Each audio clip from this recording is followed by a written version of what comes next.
आप देख रहे हैं टुडे न्यूज़ 24। इस बार आप जैसे कि जानते हैं कि भाजपा एक तरफ और दूसरी तरफ है इंडिया गठबंधन।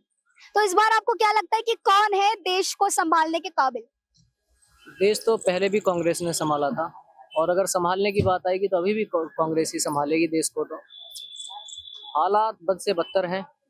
इलेक्टोरल बॉन्ड का घोटाला आपने देख लिया, विश्व का सबसे बड़ा घोटाला है। और अब देश में केवल विकास नाम की एक चीज रह गई है। देश में बेरोजगारी अपने चरम पर है, भुखमरी अपने चरम पर है। मीडिया, मेन स्ट्रीम मीडिया की आप देख रहे हैं, गोदी मीडिया कह करके लोग उनको संबोधित करते हैं। देश तबाही के दौर में है और अगर गलती से एक बार मोदी और आता है तो देश में जीडीपी का नामो निशान नहीं बचेगा। 100% एफडीआई पास करने के बावजूद एक कंपनी देश में नहीं आई कि कोई फॉरेनर आकर के यहाँ इन्वेस्ट किया हो कंपनी ने, जो हमें जॉब दे सके, जो इन्वेस्टमेंट जिसमें कर सके मिडिल क्लास लोग। और यही मोदी सरकार है। जब ये विपक्ष में थे तो ये 40% एफडीआई का विरोध किया करते थे और आने की बजाय नई कंपनियां, यहाँ से पुरानी कंपनियां जो थी, फॉरेनर जो यहाँ पे इन्वेस्ट किए हुए थे, वो देश छोड़ के भाग चुके हैं। तो यहाँ से कुलदीप सर और आपका दूसरा हर्ष मल्होत्रा। जी, हर्ष मल्होत्रा का किसी ने नाम नहीं सुना, लेकिन हमारे इंडिया गठबंधन की वजह से कुलदीप को, चाहे ये कांग्रेस के हिस्से में सीट आती, चाहे यहाँ से हमारे कोई और उम्मीदवार होते, कुलदीप यहाँ से बिल्कुल फाइनली उम्मीदवार है और वो विनिंग कैंडिडेट है। मैं अभी तक जहाँ से आई हूँ, तैमूर नगर वगैरह, सबने यहाँ पर कुलदीप कुमार को जिताने की बात। 100% ये एंटी बीजेपी एक मूवमेंट है, एंटी आरएसएस मूवमेंट है। ये देश को तबाही से निकालने का एक मूवमेंट छिड़ा है पूरे देश भर में। राहुल जी की मेहनत है कि वो रंगलाई है। जो देश में जो क्राइसिस चल रहा है आज की डेट में, चाहे इकोनॉमिकली हो और चाहे वो गृह युद्ध जैसे हालात पैदा किए गए हों, उनसे निकालने के लिए लोग जागरूक हुए हैं। और कहीं ना कहीं ये मोदी को हटाने का एक बहुत बड़ा एक मूवमेंट छिड़ा है देश भर में। और जब तक मोदी इस देश में सत्ता में काबिज रहेगा, ना कोई डेमोक्रेसी की नाम की एक चीज, बस नाम बाकी रह रहा है। और उसकी वजह से आम जनता ने, आम लोगों ने बीड़ा उठाया है कि इसको उखाड़ करके फेंक देना है। और उनकी बौखलाहट आज आप देख रहे हैं कि मोदी खुद एक देश का वर्तमान प्रधानमंत्री होते हुए किस तरह की मतलब फोल लैंग्वेज यूज कर रहा है कि समझ लीजिए कि आप बोल रहा है कि ये जिहादियों को आपकी जमीनें दे देंगे, घुसपैठियों को दे देंगे। एक प्रधानमंत्री की शोभा नहीं, एक गुंडे मवाली की ये लैंग्वेज है। तो आपको लगता है कि देश में उन्होंने कुछ नहीं करा इसलिए उनको झूठ पर उतरना पड़ा? नहीं, ये आवाम ने समझ लिया है ना, ये जनता ने समझ लिया है, पब्लिक ने समझ लिया है ये सारी चीजें, तभी इनको उखाड़ फेंकने के लिए एक मूवमेंट छिड़ा है। अब आप देख रहे हैं एक मास रेप का एक केस आता है, देख रहे 400-500 महिलाओं का वीडियो बनाया जाता है और उसको दबाने की मेन स्ट्रीम मीडिया की कहानी तो देखिए। दलाली का आलम यह है कि मेन स्ट्रीम मीडिया उसको दिखाने की बजाय फिर भी मोदी के गुणकारी है। मोदी के गुणकारी। हाँ, अब देश में हालचाल देख लो, मतलब इस तरह से कभी लग रहा है कि हमारे यहाँ पे इतना बड़ा महोत्सव है देश का हिंदुस्तान का सबसे बड़ा महोत्सव है वोटर्स के लिए कि चुनाव आ गया है। लगता था कि हाँ भाई चुनाव है, हर आदमी खुशी खुशी घूमता था, प्रचार होते थे। इतने चरणों में इन्होंने डिवाइड कर दिया है। जो अंग्रेजों की जो नीतियां थी ना, ब्रिटिशियर्स की डिवाइड एंड रूल, वो पॉलिसी इन्होंने अपनाई है। आज यहाँ का चुनाव हो रहा है, कल वहां का हो रहा है, लग ही नहीं रहा है कि चुनाव में हम लोग बैठे हैं। और इस तरह से ये पोलराइज कर रहे हैं लोगों को कि उनको समझ में नहीं आ रहा चुनाव है। लेकिन अवाम का ये जो आज का जो मन है वो मोदी सरकार के खिलाफ है और इन नीतियों के खिलाफ है। जैसे इलेक्टोरल बॉन्ड का घोटाला हो गया, ये मास रेप का केस हो गया, आपका राम मंदिर देखा, 20% राम मंदिर का मतलब उसका काम पूरा कंस्ट्रक्शन वर्क कंप्लीट नहीं हुआ, उसका 20%। और उसको इन्होंने जबरदस्ती, मतलब अब देखिए हम तो मुस्लिम हैं, प्रचार प्रसार के दौरान उद्घाटन करा दिया। हम तो मुस्लिम हैं, लेकिन इतना जानते हैं कि हमारे भी धर्म गुरु होते हैं। इनके 4 जो बड़े धर्म गुरु हैं, शंकराचार्य हैं, वो उसके खिलाफ, और उसके बावजूद वो कह रहे हैं कि नहीं ये अशुभ है। फिर उसका जबरदस्ती मंदिर का उद्घाटन किया। इनकी, लेकिन वो भी हवा निकल गई, उसकी भी लोगों को वो पता चल गया। क्योंकि आजकल लोग क्या है, सोशल मीडिया जो पहले था ना अंधभक्ति पैदा कर रहे थे, वो अंधभक्त भी समझ गए हैं कि नहीं। अब छोटी सी और बात बताऊं आपको, ये मैडम ध्यान रखिएगा, कोविशील्ड एक मेडिसिन है। कोविशील्ड, हाँ, कोविशील्ड जो है एक मेडिसिन है, एक इंजेक्शन है जो कोरोना कोविड-19 वायरस को तोड़ था। उसका तोड़ था। जबरदस्ती पकड़ पकड़ करके सरकारी जो भी किसी भी सिस्टम में सरकार में हो, चाहे वो सी क्लास का हो, थर्ड क्लास का, चाहे ए क्लास में हो, चाहे बी क्लास का कोई कर्मचारी हो, अधिकारी हो, सबको जबरदस्ती इन्होंने लगवाए इंजेक्शन। जो नहीं लगवाएगा वो हवाई जहाज में नहीं बैठेगा, जो नहीं लगवाएगा बस में नहीं बैठेगा, जो नहीं लगवाएगा वो एक दूसरे स्टेट का बॉर्डर क्रॉस नहीं करेगा। लेकिन टर्म्स एंड कंडीशंस थी इन लोगों की। आज वो क्या है कोरोना, मैं ईमानदारी से बता रहा हूँ, दुनिया का शायद मैं पहला आदमी हूँ जो दुनिया का सबसे बड़ा मेडिकल स्कैम ये साबित होना है, आज नहीं कल होना है। ये बहुत बड़ा स्कैम है।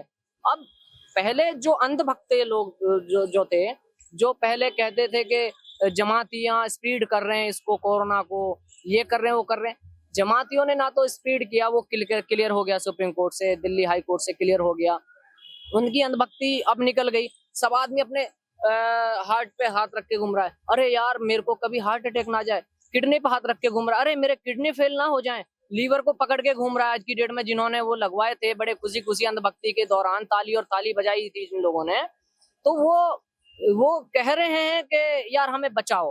अब इसका तोड़ निकालिए मैडम, ध्यान रखिएगा, अब इसका तोड़ में एक कोई मेडिसिन निकालेंगे लोग बहुत बड़े लेवल पे। जैसे कोविशील्ड को ब्लैक में इन लोगों ने एक सवा लाख रुपए का इंजेक्शन स्टार्टिंग में, जो पहली जो वेव थी कोरोना वायरस की, जो उसमें फर्स्ट वेव में जो इन्होंने एक सवा लाख के वो इंजेक्शन कोविशील्ड को ब्लैक किया था इस सरकार ने। और अभी ये जब एंटी कोविशील्ड का कोई डोज देंगे, समझ रहे ना, उस टाइम पे एक बहुत बड़ा स्कैम और होगा। ये इंटरनेशनल लेवल पे मेडिकल स्कैम हुआ है, आप लिख लीजिए। इससे मौतें अभी लाखों में हो चुकी हैं। लेकिन अभी हाल ही में सुप्रीम कोर्ट ने भी इस पे से जिम्मेवारी उठा ली कि हमारी कोई जिम्मेदारी, इस पर क्या कहना है? नहीं, सुप्रीम कोर्ट को की जिम्मेवारी बनती है। अगर देश में कोई स्कैम होता है, देश में अगर कोई गवर्नमेंट जबरदस्ती किसी को पकड़ करके उसको कोई इंजेक्शन जबरदस्ती लगवाते हैं, तो वो एक इमरजेंसी जैसी हालात है ना। सभी को घरों में कैद कर देना इमरजेंसी जैसे हालात हैं। 4 महीने लोग गरीब को और गरीब कर दिया गया। जिसके पास अनाज नहीं था वो भूखे मर गए, पैदल चल करके लोग मर गए। इमरजेंसी जैसे हालात में अगर गवर्नमेंट ने जबरदस्ती थोप दिया गया, किसी को पकड़ के इंजेक्शन लगा दिया गया, अगर हमें कोर्ट नहीं देखेगा तो और कौन देखेगा? पुलिस उनकी, एजेंसीज उनकी। तो कोर्ट में जाएंगे हम लोग, आम आदमी कोर्ट जाएगा, विक्टिम तो कोर्ट जाएगा ना। तो कोर्ट का ये कहना दुर्भाग्यपूर्ण है। हम कहते हैं अगर कोर्ट ऐसा कहता है तो बहुत बड़ा दुर्भाग्य इस देश के लिए कि ऐसे जस्टिस बैठे हैं सुप्रीम कोर्ट के अंदर जो इस तरह की बचकाना और छोटे बयान जो और छोटे जज अगर ऑर्डर पास करते हैं। तो आप कितना सहमत है इस बात से कि भाजपा ने देश बर्बाद कर दिया? भाजपा ने देश को ही बर्बाद नहीं करा है। मेरा मानना तो ये है कि उन्होंने हमारे इस देश की अखंडता और संस्कृति को भी खराब कर दिया है। और बर्बादी के साथ साथ मैं तो ये मानता हूँ हमारे देश का दुर्भाग्यपूर्ण स्थिति ये रही कि धर्म और जात पात के नाम पर इन्होंने ऐसी ढकोसलेबाजी की, और उस ढकोसलेबाजी का रिजल्ट ये रहा कि अल्लाह मेहरबान तो गधा पहलवान। मैं तो ये कहता हूँ माननीय प्रधानमंत्री जी को एक प्रकार से गधा पहलवान वाली उपाधि मिल गई। और इनका मानना ये रहा, इस बंदे ने सिर्फ एक प्रकार से, मैं तो ये कहता हूँ कि एक प्रकार से एक आर्टिस्ट के तौर पर रोल अदा किया है। जैसे एक आर्टिस्ट रोल अदा करता है, मुझे बन ठन के रहना है, मुझे अच्छे चश्मे पहनने, मुझे अच्छा खाना खाना दिखाना है, ये चीजें रखे। जबकि प्रधानमंत्री का एक प्रोटोकॉल होता है, क्राइटेरिया होता है, वो इस पिछले 10 साल के दौरान हमें तो देखने में नजर आया नहीं। जब से हमने वो संभाला है, हमें लगा कि हम भी वोटर्स हैं या हम भी समाज में रहते हैं, उम्र के हिसाब से आदमी देखता है। तो हमें तो ऐसा लगा कि इस देश में ना कोई प्रधानमंत्री है, ना देश की कोई सत्ता है, ना कुछ है। मेरा जहां तक अंदाजा है, कांग्रेस सरकार चलाती थी और बीजेपी ने राज चलाया। राज में क्या होता है कि अपनी मनमानी थोपना। अभी मैं तैमूर नगर से कुछ बातें सुनकर आ रही हूँ जिसमें जनता सीधा ये कहती है कि तानाशाही है तो तानाशाही सही, लेकिन हमें चाहिए मोदी। तो ये क्या है, किस बात की पट्टी, किस तरह की पट्टी जनता की आंखों पर है, ये जानना चाहते हैं। ये पट्टी नहीं है, जनता के ऊपर जनता ने आंखों पे पट्टी नहीं बांध रखी, लेकिन जनता को बरगलाया जा रहा है या उसे प्रेशराइज किया जा रहा है। किसी ना किसी तरीके से लोगों को एक तरीके से अपने चुंगल में ले रखा है। अगर आप लोग ये बयानबाजी नहीं करेंगे या हमारे साथ नहीं लगेंगे, हम आपको सरकारी तंत्र का यूज करके आपके साथ में आपके घर से किसी को उठवा लिया जाएगा, या आपके ऊपर कोई प्रॉपर्टी का गबन का वो लगा दिया जाएगा, या किसी जालसाजी का लगा दिया जाएगा। लोग जो कहना भी चाहते हैं वो भी कह नहीं पा रहे हैं। क्यों? क्योंकि इन्होंने पिछले बीते वक्त में हमने देखा कि जिसने भी आवाज उठाई, मैं तो ये मानता हूँ माननीय उच्च न्यायालय के अगर किसी न्यायाधीश ने भी आवाज उठाई उसको भी दबा दिया गया, तो फिर मेरी और उन आम लोगों की बिसात। आप किसी भी चीज को, इंग्लिश का एक दोहा है, without history no root in politics. आप पिछला इतिहास उठा के देखिए 10 साल का, उसमें हुआ क्या है? उसमें यही हुआ, इन्होंने अपने तौर तरीकों से नए नए तरीके पैदा कर देश को लूटने का काम किया है, गरीबों को दबाने का काम किया है, रोजगार को खत्म करने का काम किया है, जात पात का बढ़ावा देने का काम किया है, भाईचारे को खत्म करने का काम किया है। और इनकी जो ये टीम है, मैं ना किसी आरएसएस का नाम लूंगा ना किसी और अन्य उसका ग्रुप का नाम लूंगा, जो भी इस टाइप की मानसिकता रखते हैं, मैं उन सब के लिए कहता हूँ, इन लोगों ने देश को हर एतबार से लूटने का काम किया है। इंडिया की जीडीपी इतनी डाउनफॉल पे आ गई है। मेरा मानना तो ये है कि अगर ये स्थिति आने वाले और 5 साल के लिए सरकार, अगर देश के लोग इनको कहीं गलती से भी अगर मौका दे दिया तो 5 साल में दोबारा चुनाव नहीं होगा। फिर ये लोग अपना इस तरीके से राज स्थापित कर लेंगे। हमें रखोगे, हमारी मानोगे, हमें देखोगे तो ठीक है, वरना आपको किसी को देखने का या सुनने का भी अधिकार नहीं रहेगा। आप जैसा कि जानते हैं, बहुत सारी जनता का कहना ये तक है कि अगर 6,000 रुपए भी सिलेंडर हो जाए महीने का, तो हम वो भी खरीद लेंगे, लेकिन लाएंगे मोदी को ही। जिसके किरदार पे शैतान भी शर्मिंदा है, वो भी आए हैं यहाँ करने नसीहत हमको। समझ रहे हैं ना? अंधभक्ति का एक दौर चल रहा है। बस उनको लग रहा है कि मुसलमान इस देश का ईसाई, इस देश का दलित टाइट होना चाहिए। उसी गहमा गहमी में अंधभक्ति के दौर है, डर पैदा किया गया। आप देखिए, आरएसएस 1923 में गोलवालकर और हेडगेवार ने जन्म दिया 1923 में। 100 साल में, 90 साल में ये लोग आए सत्ता में। उनका हक बनता है कि वो हमसे डराएं। मुसलमानों से डरा करके अंधभक्त पैदा किए ये 10 साल के अंदर। व्हाट्सएप यूनिवर्सिटी, ये तो यूनिवर्सिटी का खेल है, बहुत बड़ा खेल है, लेकिन जो मेन चीज है वो ये है कि इन्होंने हम लोगों से इतना डराया है,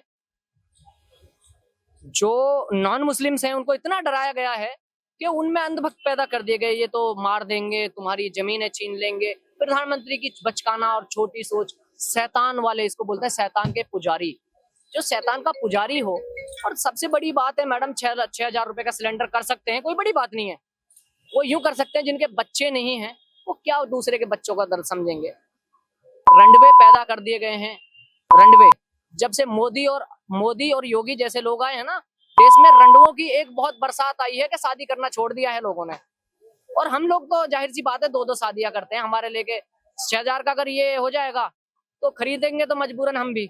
लेकिन हम इस मुहिम के खिलाफ हैं, और अगर देश का बंटाधार होता है तो हमारा हक बनता है कि हम उसके खिलाफ बोलते रहेंगे। और मोदी सरकार की में एक डिक्टेटरशिप है।